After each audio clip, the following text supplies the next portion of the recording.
तो किसी के पास इतनी ज़रूरत तो नहीं है कि वो अपना पैसा गरक कर दे इसलिए कि जी नया टॉपिक चाहिए उसे। आपकी इन्वायरमेंट नहीं है, you are not ready to accept made in Pakistan film जो साइंस फिक्शन पे हो या एलियन पे हो।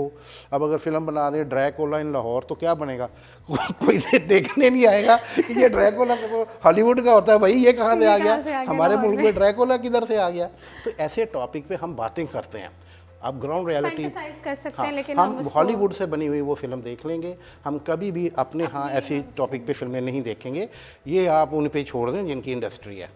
अच्छा सर, जब थोड़ी सी आपके हवाले से बात कर लेते हैं, आपने इंडिया में महेश भट्ट के साथ को प्रोडक्शन में काफ़ी फिल्म्स की, थोड़ा सा उनके हवाले से हमें डिटेल्स बताते चलें। और इस टाइम आप पाकिस्तान में अपने किस नए प्रोजेक्ट पर काम कर रहे हैं? देखिए, इंडिया में मैंने काम शुरू किया था 2004 में, को प्रोडक्शन की थी मैंने, जो कोई पाकिस्तानी अभी तक नहीं कर सका।